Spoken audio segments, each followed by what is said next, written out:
So, hello everyone. Welcome to Jack Joyce Live. So, ngayon ay nandito kami sa resort dito sa India. So, first time kong makapunta ng may pa-swimming pool. So, ang kasama namin dito ay yung sina pastor at saka mga member ng church. Kumbaga ay banding ito sa lahat ng member ng church na pumunta. At saka, iba kasi itong aking asawa kapag may plano siya na pumunta kung saan, ay talagang isasama niya kami ni mami, ni baby. So, parang kami yung first barkada niya. Kami yung first friend niya, kami yung first priority niya. So, kapag saan siya magpupunta, ay talagang isasama niya kami. Sabi ko nga sa kanya, paano naman may bata kasi sabi niya ay wag kang matakot kapag ikaw ay natatakot ay talaga wala kang magagawa sa buhay. So talagang sasama niya kami yung ganyan. So hindi ako nag-swimming kasi nga mahirap dahil maliit pa si baby. So kapag ako ay nag-swimming ay kailangan kong i-dry agad ang aking buhok ko, ang aking katawan para safe si baby. So, yung iba, nag-i-enjoy silang naliligo. So, hindi siya ganoon kalaki ang swimming pool. Pero at least, yung iba ay nag-i-enjoy sila. At yung mga kalalakihan din ay yung iba ay naglalaro. So, ito yung chapati dito na parang siya, chapati na linuluto gamit ang oil. At ito na nga, umaaura na ako. So, hindi ganoon kaganda ang camera.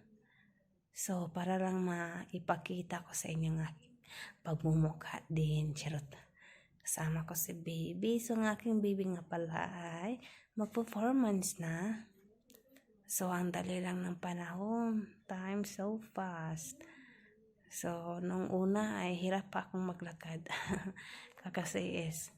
Pero ngayon ay okay na.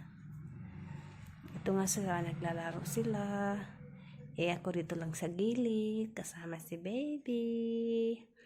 So, yung ganyan, magandang lugar. Siya, malinis. Saka, for bonding purpose. So, napakaganda niya. At saka, parang nafe-feel, ko na rin sila. Parang napamahal na rin ako sa mga tao. Kasi nga, kung ituring nila ako ay, parang na rin akong isang Indian. Ganyan lang naman talaga ang buhay. Makikijoin ka lang. Huwag kang isnabera, huwag kang kidji, charot. Yung ganyan para, masanay ka rin. At saka, naman ako dito, 2 years na yata ako sa India. At saka, napamahal na din ako dito.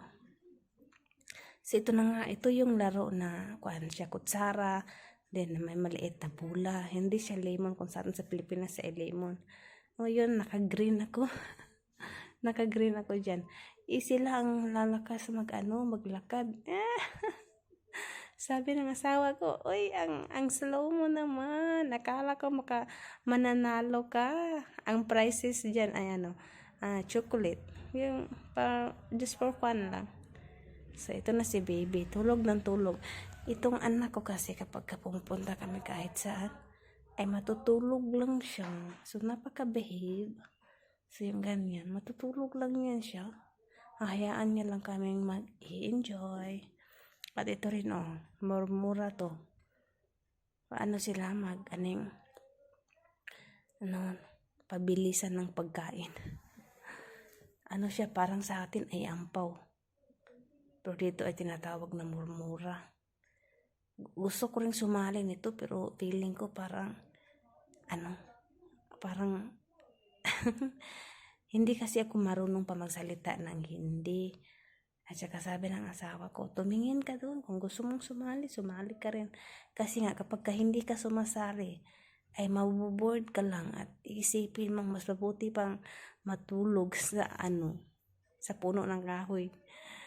So, kailangan mo talagang participate para maging happy ka rin. So, yun lang.